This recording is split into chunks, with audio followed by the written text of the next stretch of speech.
Hello guys, welcome to Psychology of Freedom. So ngayon pag-uusapan natin kung ano yung mga reasons bakit hindi tayo nag-heal, bakit nasa-stuck tayo sa same emotional patterns, same unhealthy behaviors, same unhealthy coping, and ano yung pwede natin gawin to get unstuck and hindi tayo mag-stagnate. So I'll tell you a story first about dun sa friend ko. So itong friend ko, meron siyang strict na parents. Yung parents, both ng parents niya nagwo-work, so hindi sila masyadong present sa bahay, hindi sila masyadong present sa buhay nila. Ang nag-aalaga sa kanila yung nanay nila simula pa nung bata pa sila. And yung father niya, physically and verbally abusive, kahit nung tumanda na siya, napapalo pa siya, nasasaktan pa siya. And yung mother niya, the same, verbally abusive, kino-compare siya, sinasabihan siya na wala siyang kwenta, ganyan. So in short, very disconnected yung relationship nila sa bahay. And then, comes teenage years, ayun, nabuntis siya. Yung friend ko, nabuntis siya. And ang nangyari, syempre, as you would expect sa culture natin, di ba, nagalit yung parents niya, sinumbatan siya, wala na daw mangyayari sa buhay niya. Not knowing na yung quote-unquote bad behavior na yon is just a cover-up dun sa lack of connection na nararamdaman niya sa bahay nila. Kasi kapag ka walang love and connection sa bahay, anong gagawin ng mga bata, di ba? Maghahanap yan ng cheap version sa labas. Pwede nila yang hanapin sa ibang tao, sa lalaki, sa bisyo, sa sugal, sa games, sa food, whatever that may be. Yung behavior na yan, sintomas lang yan ng deeper emotional pain. Kasi yan yung nagiging way nila to cope. The way that becomes their way to soothe, to manage yung inner turmoil nila. So as parents, ano ginagawa natin, 'di ba? We punish the behavior, we shame the behavior, pero hindi natin ina-address yung cause ng bad behavior. Parang nagte-take lang tayo ng painkiller, pero hindi natin ginagawa ng paraan yung sirang ngipin. Kumbaga, hindi natin ina-address yung source ng bad behavior na yon. So, ano nangyari dun sa relationship nila? Sa relationship nitong family na to? Siyempre, nagkaroon ng disconnection, and yung disconnection, it went on and on and on for how many years.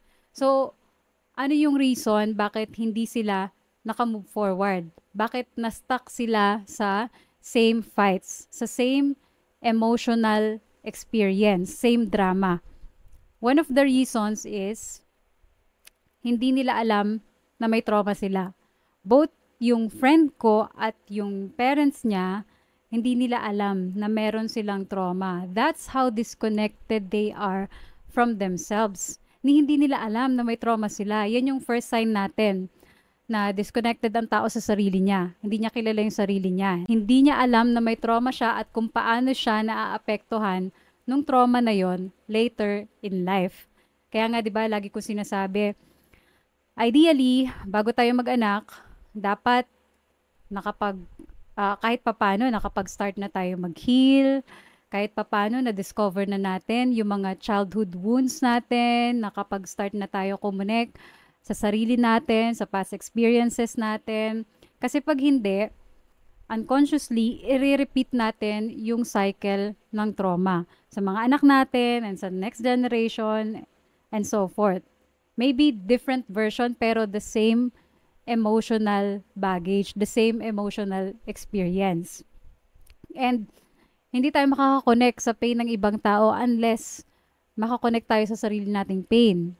Yan ang sintomas ng inner disconnection. Yan yung isa sa mga reasons bakit hindi tayo nag-heal. Bakit nasa-stuck tayo? Bakit tayo nag-stagnate sa mga unhealthy behaviors na to? Dahil meron tayong inner disconnect or inner disconnection. So, bakit tayo nagkakaroon ng inner disconnect?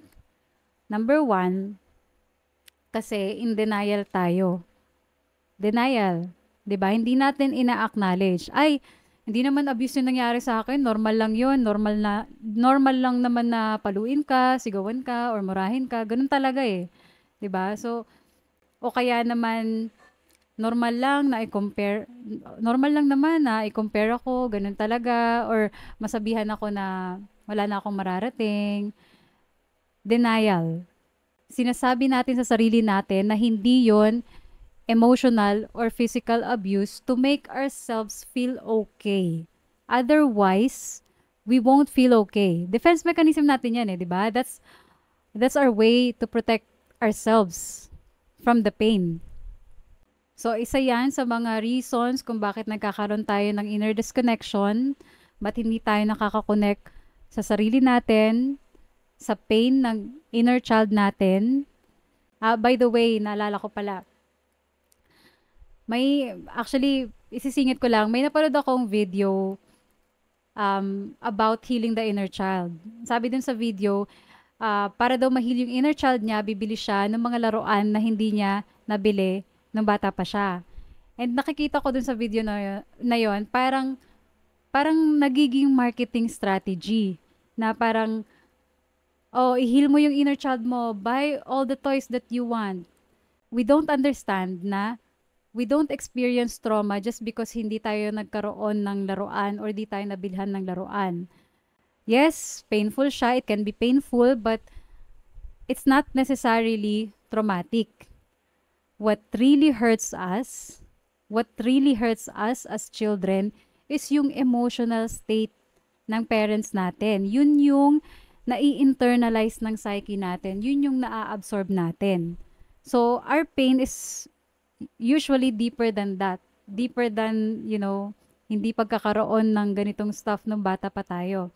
And yung pag-overcompensate, di ba, nag-overcompensate ka naman ngayon, sobra ka naman bili ng bili, can just be another way to cope or to distract ourselves from our inner reality. And di ko sinasabi na mali yun or wag gawin yun. Ang sinasabi ko, that's not how healing the inner child works. So, ayan. Napanood ko lang kasi yun recently. Balik tayo dun sa cause ng inner disconnection. Another cause ng inner disconnection is yung tinatawag na justification. Gina-justify natin yung mga nangyari sa atin, yung mga na-experience natin. Ay, pinalo ko nila papa kasi mahal nila ako eh. Ganyan yung lagi nating naririnig, 'di ba? Ay, kasalanan ko kasi makulit ako nung bata ako eh, kaya kinulong ako sa CR. Or buti nga ang pinampapalo sa akin yung hanger, yung iba nga bakal eh. 'Di ba? See kung paano natin gina-justify yung abuse. Again, it's our way of protecting ourselves from the pain. From the pain of the truth of our childhood. 'Di ba? Kaya we try to justify, dine-deny natin, hindi natin ina-acknowledge, pero hindi tayo mag-heal until we connect dun sa truth na yon, sa painful experience na yon. And okay lang naman mag-express. It's okay to say it's painful. It's okay to say it's unfair. 'Di ba? It's okay to be angry about it. Hindi naman kasi ibig sabihin nun aawayin mo na yung parents mo. 'Di ba? Iaalaw mo lang yung sarili mo na maramdaman yung mga emotions na hindi mo inalaw yung sarili mo na maramdaman nung bata ka pa. Kasi you're either shamed for it or for whatever reason. So you just allow yourself to connect to yourself. Ayan. So pangatlong reason kung bakit nagkakaroon tayo ng inner disconnect, kasi hindi natin makonect yung nangyari sa atin in the past sa nangyayari sa atin in the present. Hindi tayo aware sa mga patterns na nabubuo dahil dun sa mga childhood experiences natin. Halimbawa, yung mga taong nag-engage sa unhealthy relationships, unhealthy habits, paano possibly nabubuo yung mga patterns na yon? Malamang, nung bata sila, naka-experience sila ng neglect, naka-experience sila ng abandonment, hindi talaga present yung parents nila sa buhay nila, hindi sila nabigyan ng time, affection, hindi nila or nakaramdam sila ng parental rejection, basta hindi na-meet yung psychological needs nila. hindi na paramdam sa kanila na nagmamatter sila. So in adulthood, naturally, mag-a-act sila consistent with that belief na hindi sila importante, na hindi nagmamatter yung buhay nila. Kaya, ano ginagawa nila? Nagsiself-destruct, nagpapalulon sa bisyo, sa droga, nag-engage sa mga unhealthy behavior, risky behavior. Kasi nga, hindi naman ako nagmamatter. So, ganyan yung nagiging template ng consciousness nila from a young age. And ang nagbibigay ng template sa atin is yung parents natin. 'Di ba? Sabi ko nga, isa sa mga pinaka-importanting part ng buhay natin is yung childhood. Kasi foundation yan. Whatever happens to you during that time, dadalhin mo. Dadalhin mo hanggang tumanda ka. Parang ano, parang sa mga buildings, 'di ba? Alam natin na pag pag nagtatayo ng building, you have to get the foundation right. Otherwise, it will easily break kapag ka may calamity, pagka may natural disaster. And sadly, yung childhood, yung sobrang neglected, yung sobrang napapabayaan kasi nga wala tayong awareness kung gaano siya kaimportante. So yan. And then yung last, yung tinatawag na accountability. Ito yung pinaka-challenging kasi it requires emotional maturity. 'Di ba? Sabi nga, 'di ba? We can blame our parents. Pwede natin silang sisihin up to a certain point. Let's say 27 years, at 27 years old or at 30 years old, ni-stretch natin up, until that. Pero after that, kailangan na natin mag-take ng accountability. Na hindi na yung parents ang gumagawa sa atin ng abuse. We are now doing it to ourselves. Tayo na mismo yung nagko-continue ng cycle, tayo na mismo yung nagre-recreate ng patterns. So, taking accountability means hindi na natin hihintayin na magbago yung parents natin, i-heal nila tayo. We do it ourselves. It means na hindi na natin sila sisisihin, hindi na tayo magpo-point ng fingers na kasalanan niya or kasalanan ng parents ko, kasalanan ng friend ko, kasalanan ng partner ko, kasalanan ng friend ko sa Facebook, 'di ba? Ang saya kasi manisi, 'di ba? Nabibigyan tayo ng temporary relief, 'di ba? Ay, hindi ko kasalanan niya or hindi ako yung masama, siya yung masama. Pero real growth happens when you turn all your focus sa external reality mo and you shift all of that focus into your internal reality. Ano yung pain ko dito? Ano yung trauma ko dito? Ano yung nagpe-prevent sa akin na makita yung reality? Or ano yung belief system ko? Yung parang distorted belief system ko na nagkakos ng reality na to? Ano yung conditioning ko? Yan yung totoong accountability. Owning your part in the story. Owning your co-creation sa reality mo. 'Di ba? We take ownership sa limitation ng consciousness natin, sa emotional baggage natin. That's the most grown-up thing to do. Pero hindi siya madali. Pero how does it look like? Ganito siya. Sorry na trigger ako, nasigawan kita. May trauma kasi ako about sa pagpa-power trip. Pinower trip kasi ako nung tito ko dati, nung bata pa ako. Kaya ngayon, feeling ko, pina-power trip mo din ako kahit hindi naman. So, naiintindihan ko kung bakit ka galit sa akin. I'll do my best to heal. That's one way of taking accountability. You're freeing the other person to take responsibility sa pain mo, sa trauma mo. Another one.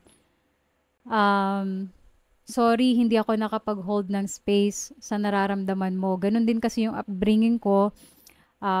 Every time na mag-e-express ako ng feelings ko, either sinishame ako or hindi kayang i-handle ng parents ko. Nagbe-breakdown sila. So, that's what accountability looks like. Mahirap siyang gawin. Kasi yung sarili mo na yung titignan mo eh. Sabi nga, di ba, no one wants to look in the mirror. Di ba? We always want to change other people but no one wants to change. No one wants to change. Di ba? Pero ito lang kasi yung way para maka-move forward tayo, para ma-transcend natin yung patterns natin, yung yung emotional legacies natin, yung trauma natin. So imagine kung ganito yung ginagawa ng parents, 'di ba? Hindi gano'n kalaki yung mapapasa natin na emotional baggage sa mga anak natin. Mas lalaki sila na mas psychologically healthy. So, ayan, kung ayaw natin ma-stuck, ayaw natin mag-stagnate, kailangan natin mag-take ng accountability. So, ayun, thank you so much for listening and watching, and sana may napulot kayo. See you sa next video.